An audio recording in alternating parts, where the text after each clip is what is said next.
Hi there, Nick here from Conservation Careers, and welcome to the podcast. Now, can travel be more than just an escape? And how can tourism actively contribute to conservation and community well-being? And what does ethical, sustainable travel really look like?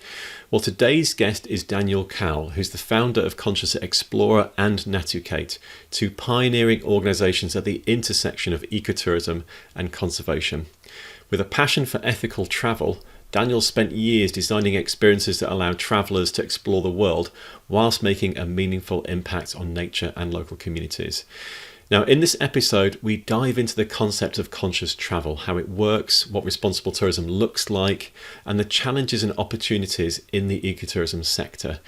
Daniel also shares his entrepreneurial journey, his insights into building ethical travel businesses, and practical advice on how travellers like you and I can make more informed choices that support conservation efforts. It's a thought-provoking, it's an industry-changing, and a solutions-driven podcast. Enjoy.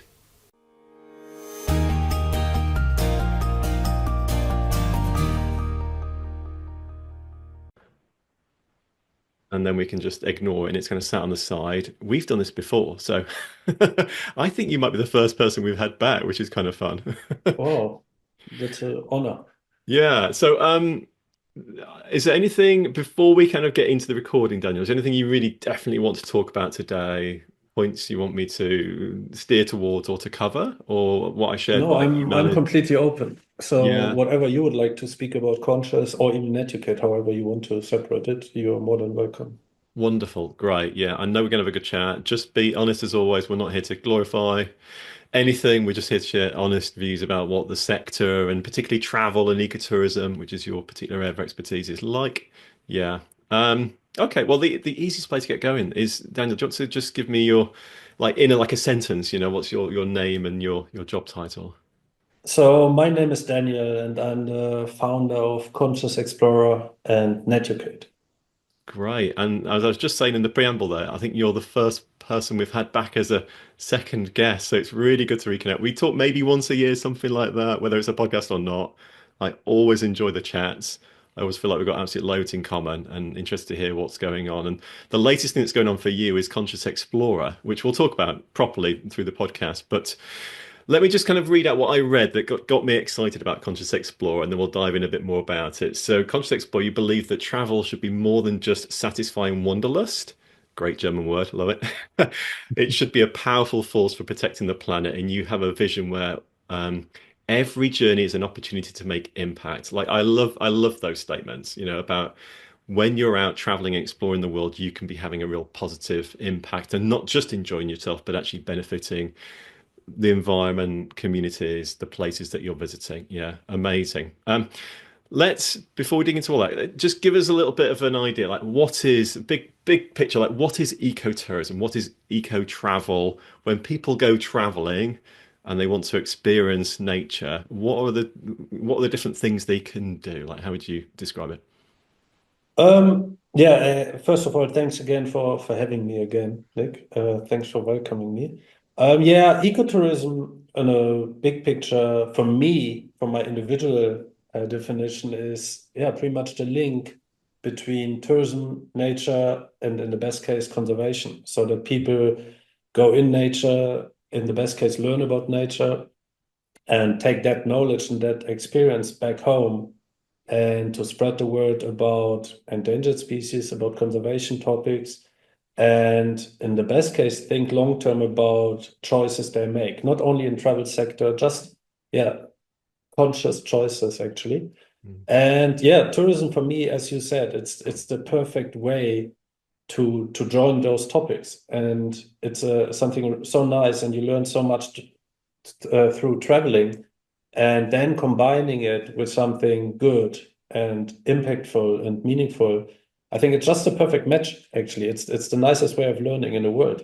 It really is, yeah. And this learning and education and like experiencing. When I think about some of my best travel moments, my best holiday memories, oh, 9 out of 10 are going to be wildlife moments for me. Probably like, what did I see? Where was I? And it just connects, doesn't it? It brings you to life. 100%. And nowadays, and I'm thankful for this, people, clients, and operators understand more and more that It's the nature and the wildlife part, and also the community part. Mm, Because ecotourism and conservation won't succeed, won't be meaningful without engaging communities, so that communities are somehow part of this whole experience and make a financial profit out of it. mm. And that's another kind of important theme I think we might want to discuss more in this is its income generation. You know, it's income generation for local communities, it's income generation for wildlife as well. I mean, the conservation sector, I've said it many times on this podcast, you know, it's dominated by amazing charities doing great work, but that's sort of limited by donations and how much we can encourage people to give freely almost, you know, whether they're governments or whatever. What I believe we need more of to break through that ceiling is businesses, where as the business grows and has more income and more business and clients and whatever, it's having more of a positive impact as well. And there's a real model for growth there. And I think ecotourism is probably one of the best examples of that. Yeah, as people travel, it directly means that the wildlife locally has a value and wants to be conserved by the communities that are also getting an income from that. If done right, 100%, then Yeah. ecotourism is perfect for me for supporting communities to give wilderness and land a value, and yeah, to protect endangered species or animals in general and wild places. Um, but yeah, it's about money, and I mean that's what I'm missing sometimes when it's always the industry speaks about sustainable tourism, nature tourism. In the end, we need to create income on the ground for local communities. Why should they protect the country if they don't get any benefit out of it? I mean, it's a simple question. They need to pay their bills, they need to get food on the table for their families. And if that's not happening through tourism, they need to do it through other channels. And unfortunately, in some areas of the world, there are not that many opportunities to do it. So I think if ecotourism done right, then it is a great opportunity to do something good. And as you mentioned in the beginning of your question, for NGOs, for nonprofits, it's a great way to get other income streams. And we see it now, and we saw it over the last years that in my opinion, NGOs can't be depending on one income stream, donations from government or official donations, which we see at the moment that it doesn't work out properly all the time. And if they spread out the different ways of creating income streams, I think it's a more sustainable model Mm, for working in conservation. It's a mm, long way and it's not easy, and it's not always the easiest way, mm. but I think it's a very important way, yes. Yeah, yeah. And actually, income that can be flexible as well. I'm thinking from the organization's perspective, when you raise money through donations, it's often fixed to certain activities and outcomes. And, you know, whereas income you generate yourselves like this can be used for any purpose, which is almost like the best type of income going. One thing I want to loop back on then before we start talking about what is Conscious Explorer and how does it work and all the details there is you mentioned like when done well. Ecotourism, when done well, can have all these great benefits we're talking about. Yeah. What does it look like when it's not done well? Like what are the risks in this sector? Um, yeah, I think it starts with transparency, and then I mean there are different areas which we can cover, but in the end, if animals are not treated well, if the natural environment is not treated well, if people are not treated well, and that happens all over the place. I Mm, mean, with our work with Conscious Explorer and Natucate, with Natucate over a decade now, we still see so many examples where the stamp sustainable or the label ecotourism is on the website or on the media. But then when you see how animals are handled, how interactions are created, mm, and yeah, I don't want to say fake experiences, it's experiences are mm, created. It's just not what we understand our under proper ecotourism and ethical tourism. mm, Um, I do understand the operators make a lot of money with it, and it's easy to sell via social media with pictures. But in the end, it harms the wildlife, and mm, then it's not sustainable or conscious. mm, And you easy stuff with interacting directly with wildlife, to get the best picture, or even touching wildlife to get great pictures. That's the easy ones. Everyone can recognize that. If nowadays with our media world, you can see it on social media and you can identify those tour operators. Hmm. And we had those topics 7 years ago about the lion petting in South Africa, which was a big topic. And then some operators, yeah, I thought they did understand, and then they removed everything with lions, but then they started with cheetahs or elephants. So in the end, they just changed the species. Mm. Yeah, so there's still a long way to go. Mm. Really interesting. Yeah. And we can talk a bit more later about how people can sort of gauge or vet, a good provider against a bad provider, what steps and thought processes to go through. But let's talk Conscious Explorer because I mean, you're like a serial entrepreneur. This is at least your second organization, business now. Last time you were talking about Natucate. So if anyone wants to hear more about that, we have another episode where we just talk all about Natucate and what it all is and the amazing work that you're doing there. But Conscious Explorer, this is your new baby. Like what is it? Like what well let's start. Why did you set it up? Like what's the intention behind it? Yeah, that's a good question. So I thought about it ages, and then COVID came, and other topics hold us back. But then now finally we launched it, and we are very, very happy and proud about it. So it's a long process. It's not nothing what was created in 1 or 2 years. And I know we had meetings about it, and we chatted quite a lot about it. But now my first idea was, over the last decade with the work as a tour operator in Europe, we came across really, really good NGOs who do really good work on the ground. And what we would like to support this kind of work, but we are restricted a bit through the European travel law. So there are places in the world where I can't really send people if I don't want to jeopardize pretty much the travel law. And we were looking for ways how we could still build a platform for those NGOs to get income streams through tourism, through donations, whatever it is, but not through me, Netucate, as a tour operator. Mhm. That was the first thought. And then we definitely saw a gap in the industry, that there was always a lot of noise, and there's still a lot of noise about sustainability, about ecotourism, about certification, and a wide variation of topics, and they are always there. Yeah. But I was missing the other side. So I was missing a guidance for the clients, for people who want to travel abroad. I know there are one, two good websites, but we were missing this matchmaking tool between meaningful work on the ground with NGOs and tourism. So it can be ecotourism or it can be NGOs. And we were missing this matchmaking tool between. And so that was our first idea about Conscious Explorer. So we want to inspire people to travel. We want to inspire people to make conscious choices where to travel and what type of travel to do. So we want to engage operators, let's say lodge operators, tour operators, whatever it is. So we want to present them to clients on Conscious Explorer. On the same side, we want to present NGOs with their conservation work on Conscious Explorer. Mhm. And in the best case, there will be a matchmaking that people can either travel to those NGOs and join them on a research project, on a course, or whatever it is, or they like the vision and the story and the work from the nonprofits and do a donation to them. So that's the other way.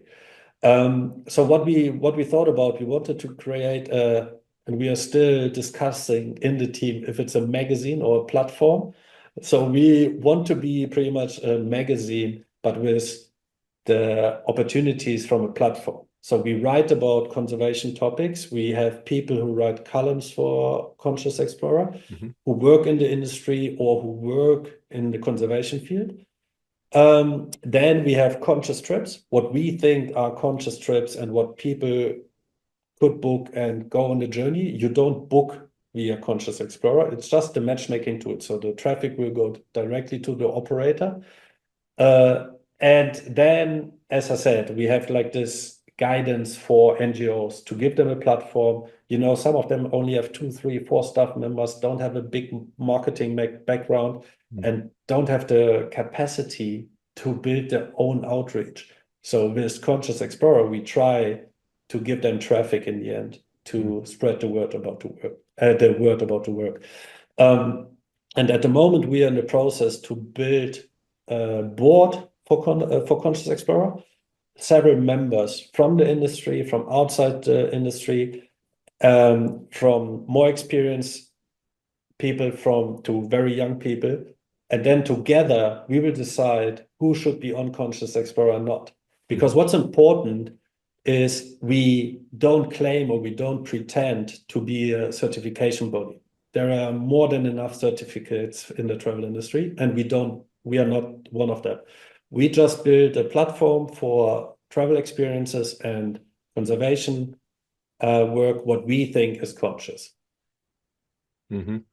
And do you get feedback from people on the ground? And is there a mechanism? Someone goes to a project, they visit an NGO, they have a great experience. Can they feedback and that sort of build the knowledge base, if you like? And can 100%. they also give bad feedback that might actually result in people being removed?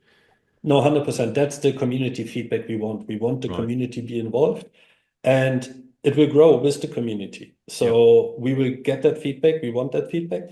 Some of the NGOs we already know. Of course, we use the network we gained with Natucate and our other partners, so we know those are really good projects. Hmm. And then the new ones, that will be automatically the case. If someone travels there, we would be very, very keen to get that feedback, of course. Yeah. And then if it doesn't work out, they will be removed from Conscious Explorer. Got it. But as I said, we are not a certification body, so we won't be the one who's going on the ground and check how many employees you have from the community, where's your food coming from, etc. That's not our approach with CX, so we call it Conscious Explorers. Yeah, this is more like community knowledge. Yeah, Yeah. sharing an experience, which is another way of finding what's good and what's out there. In some ways, actually, almost like a better way, really, a more honest view of people and travelers rather than individuals, getting collective experience. I think over the last years, what the tourism industry did a lot is building certificates to regulate the supply pretty much. So the Yeah. operators. Yeah. What I really like is go the other way around and do it via the demand so that people understand what they want and what they don't want, even more important. Yeah. And then in the end, the supply will change anyhow. If there are no, I mean, easy example now, if there are no people who want to do line petting anymore, there won't be line petting anymore because there won't be any revenue made. Yep. So I think there are always two ways how you can work on changes and try to change the industry. It's the supply and the demand side, and we're coming more from the demand side instead of the certification body, which in my opinion often comes from the other side. Yeah. It's so interesting. Um, Paint me a picture of like where are the operators, the NGOs, and the opportunities? Is this just Africa? Is this global?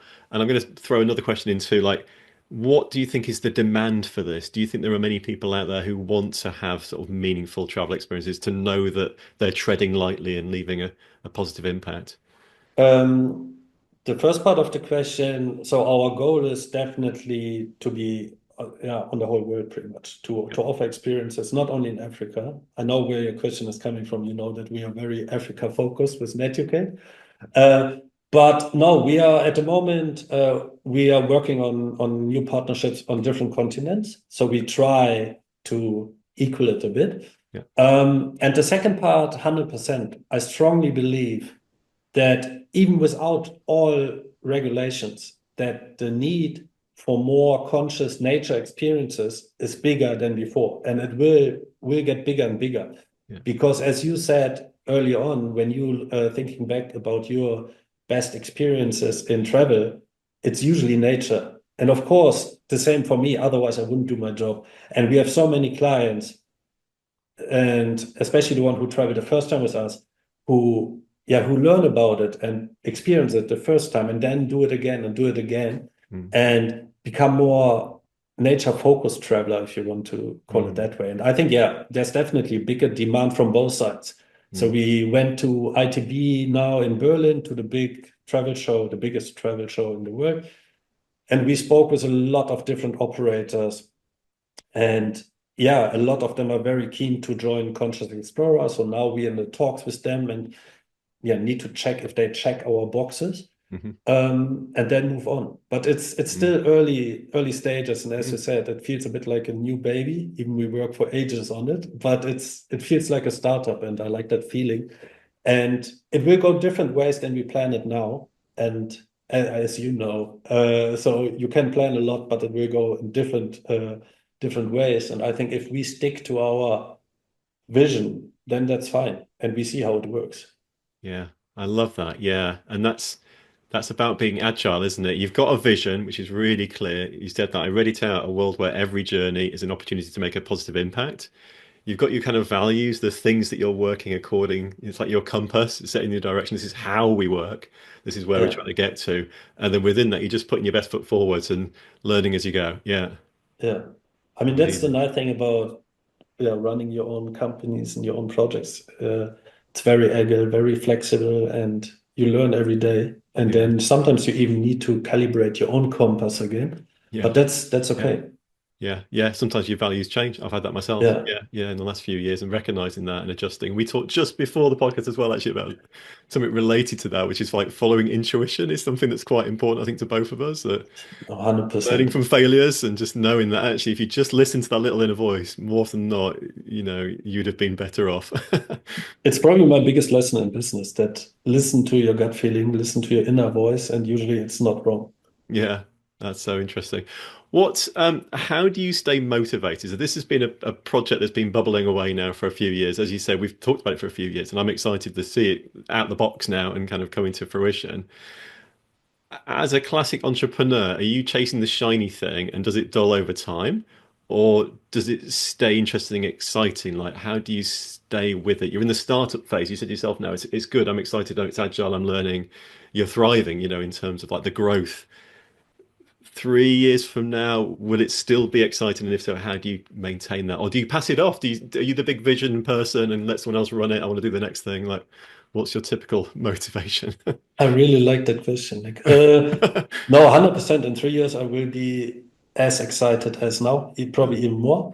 Ah, But there are parts which I pass off to my team. There are some parts where I'm definitely not good at, and especially our marketing manager, Emilia, takes a lot from my shoulders now. So the vision 100%, and then there are some parts now who I'm not keen to do, but Emilia covers that perfectly. So I'm very happy with that. Um, but I think what I really like the combination between Conscious Explorer and Natucate, because there's so much potential where we can use it for both actually.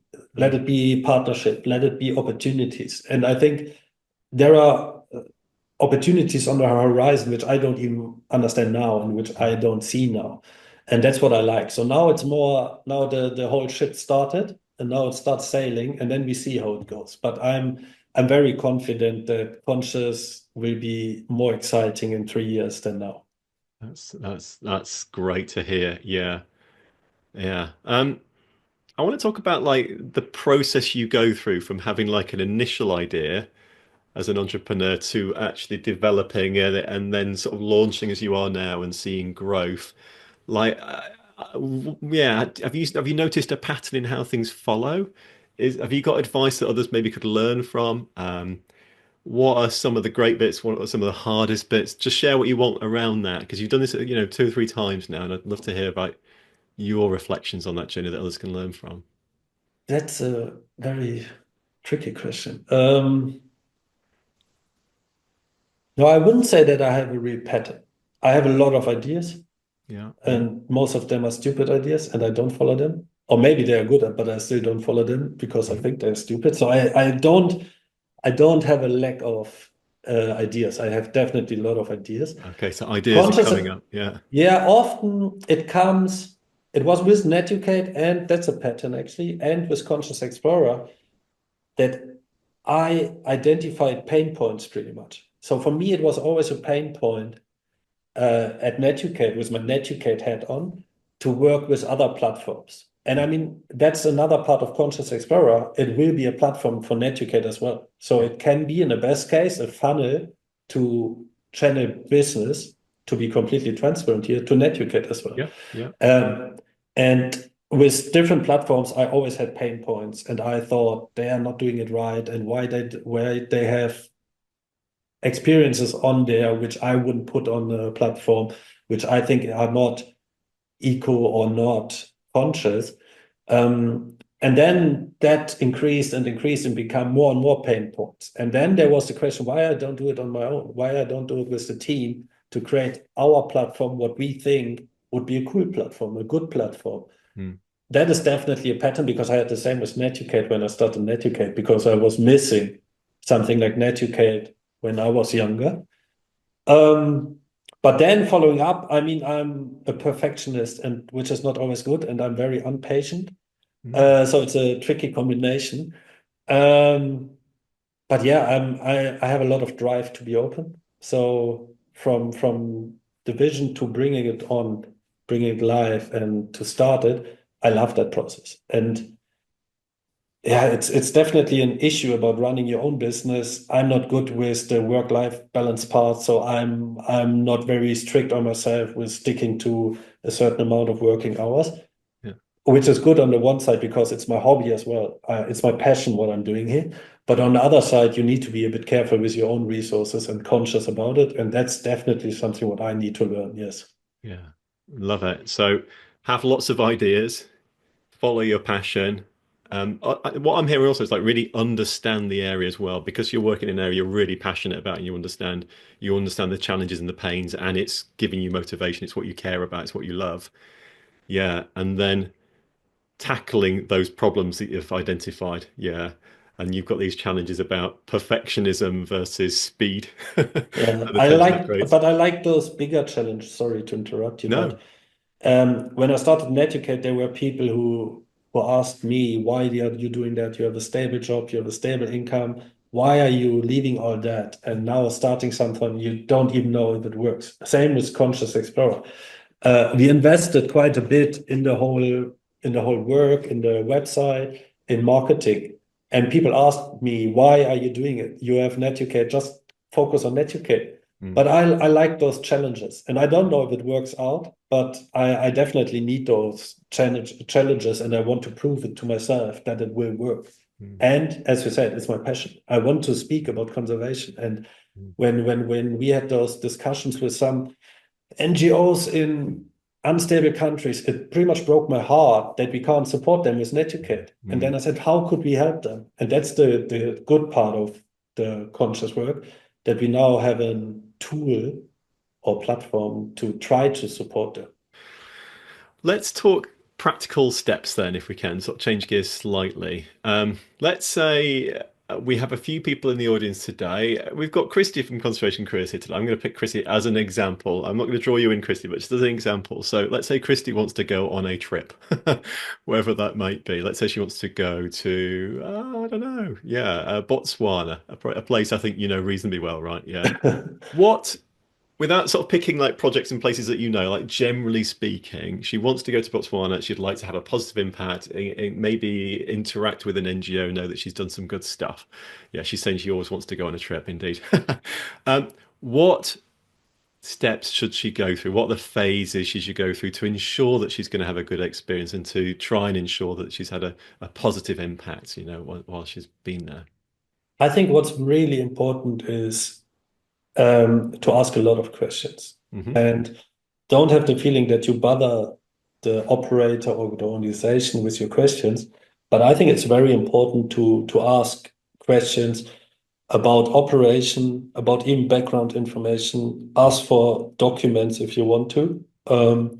And nowadays it's easy to find feedback on the web. So do your proper research. Go on social media. For me, the first thing I usually do, just check pictures on social media, on Instagram or wherever, Hmm. and look at the pictures 5 years ago or 2 years ago, look at the Hmm. past, and if they changed something or if they did already there what they are telling you now what they're doing. So do just proper research and then I mean, there are a couple of websites where you can ask questions and find answers from somebody who maybe went there. Um, but I think a transparent organization will reply to all of your questions. And if there are questions which they can't reply for, they openly will tell you that.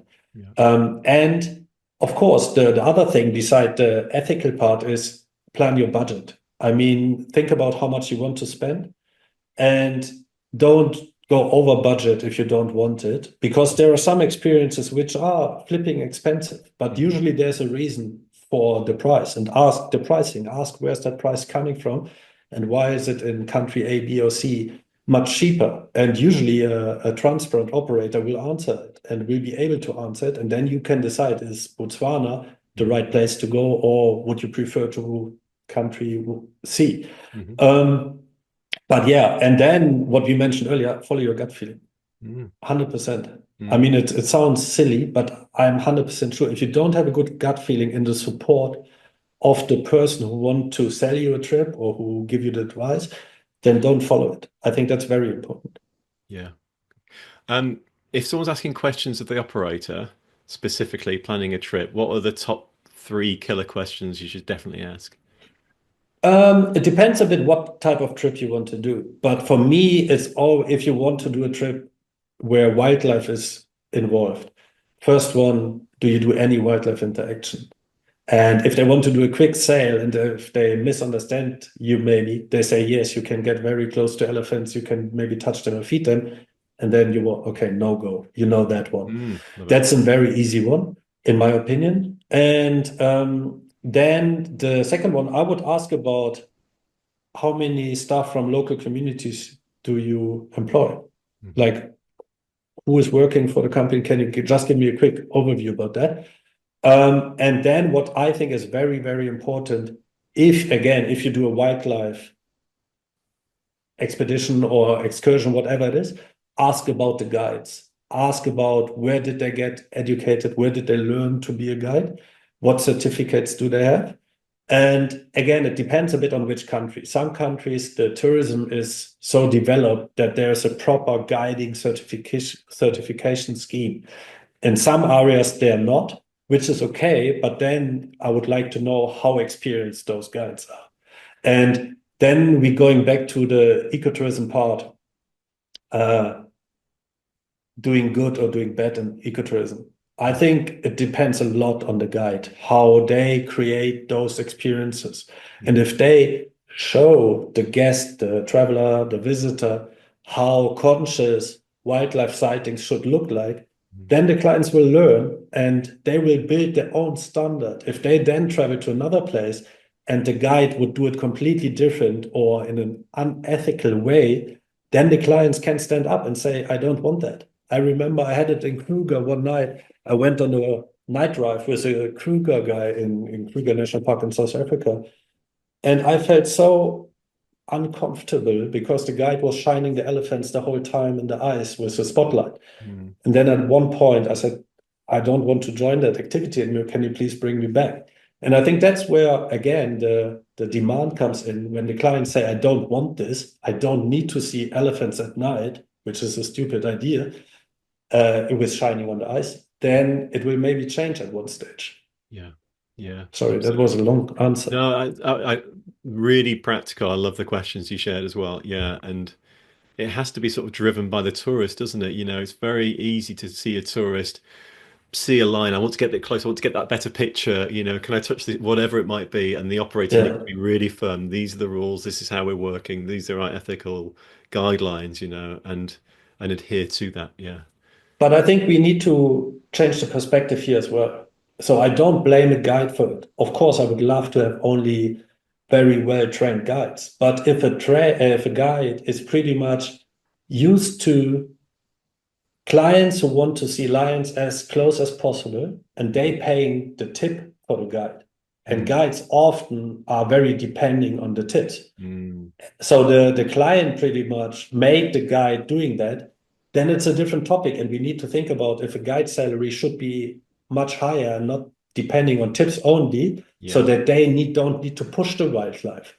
Yeah. And one other question is definitely what I would ask about group sizes, depending on what experience you want to book. But I would ask how many people, how many guests are there, because you have sometimes experiences where they put 40, 50 persons on activities, and I mean, you don't need to do those activities, in my opinion. I would always look for small group sizes. Mhm. Um, that it's a minimal impact for the whole experience and for the wildlife and for the guest as well, Mm. and that you can learn more from experiences. Yeah. Oh, I want to go on holiday now. But Christy, you should definitely join us this year in Botswana. Yeah? Absolutely. Um, Thinking about wrapping up then, we've got 5 or maybe 10 minutes, and then we're going to hand over to our lovely audience who are listening there, and they can ask their own questions once we've finished our recording. I'm going to ask some sort of more sort of general open questions then, just to kind of get your thoughts on a few things. And actually, it'd be really interesting to ask this one. I ask this of almost every guest, I think, which is, and you particularly will be interesting, if we can take you to one place on the planet and you can see one species, where would you go and what would you hope to see? Wow.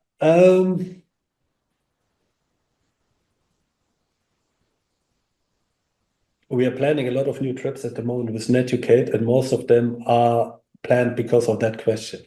Uh, I Like mean, Daniel's holiday list, yeah. yeah, pretty. I mean, it sounds, yeah, but actually it is. So we are thinking about remote places. We want to be as remote as possible, and usually we would like to visit species with conservationists who teach us pretty much about the challenges of the conservation work. But to answer your question, um, I really like non-Africa. I just need to leave Africa out, otherwise it's not fair. Grizzly bears, definitely. So that would be at the moment more Canada. Um, we are planning a trip now from Vancouver Island pretty much up to the north with a sailboat. That's definitely one I would like to join. Um, Tiger as well. India or yeah, somewhere like that. Yeah. Yeah. Fantastic. Sounds good. Again, like drawing Christy into the conversation slightly, she lives or mum lives on Vancouver Island and Yes, I she know. sails and kayaks. Yeah, anyway, we should Yeah. stop name checking her because she's in the audience. Um, what if you look at looking at conservation and wildlife as a whole and the conservation movement as a whole, we're trying to save species all over the planet that are having a pretty tough time, right? We're seeing some victories in terms of projects and programs, but largely conservation wildlife is declining. What, in your view, do you think the conservation sector, and I include ecotourism in this, what do we need to be better at? What do we need to do more of? How are we going to turn this around? It's a very difficult time to to ask that question Mm, and to answer that question. I want to see it positive. I mean, our goal is to save as much biodiversity as possible, and there are good ways to do it. There are new inventions. There's new technology. There is completely new measurements now.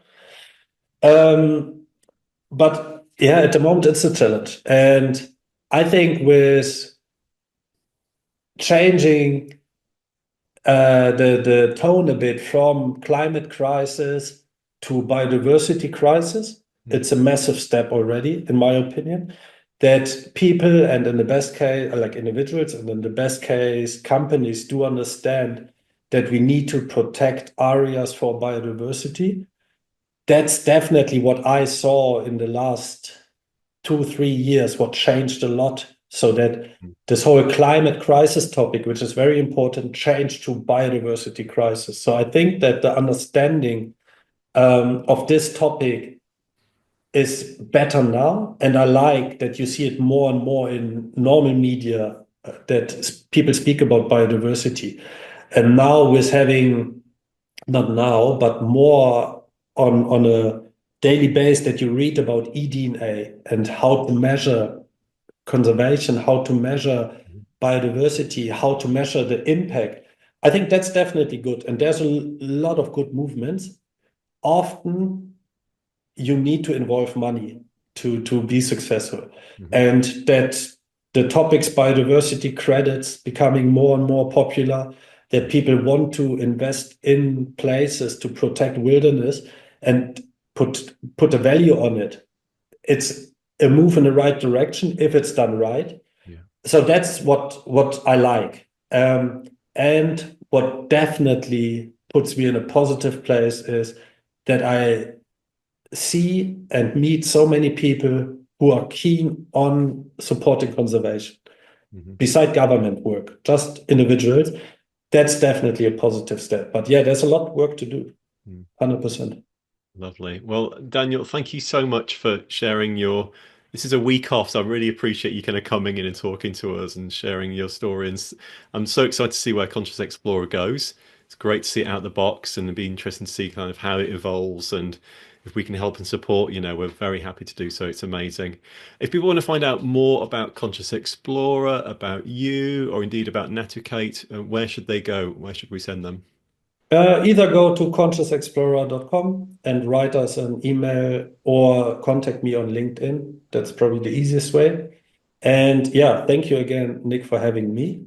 And we always appreciate your support. And yeah, our actually now long-term partnership. So thank you for this. Very welcome. Thanks again for joining. Great. I'm going to stop.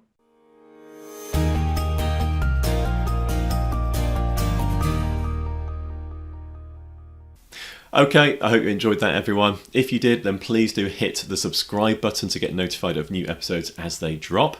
And also, please give us a rating or a review because it really helps us to get in front of more people, and we really enjoy reading them all. As you'll have heard, our podcasts are now recorded in front of a live audience who sit in and listen to the chat, and then after the mics are turned off, they get a chance to talk to the host, to share their thoughts, and also to ask questions. It's a really great format. If you'd like to be in the audience, all you need to do is join the Conservation Careers Academy. Now, in the Conservation Careers Academy, you'll get full access to the world's biggest conservation job board, listing over 15,000 jobs, volunteer and internships across the globe each year. You'll also enjoy access to our amazing CC Pro private members community with regular events, networking and support. Plus, you'll get full access to our growing library of career-boosting resources, guides and templates. And best of all, it only costs a few dollars, euros or pounds per month to join the Academy. Now, to find out more, please visit conservation-careers.com/academy or simply click the join button at the top of our website. See you on the inside.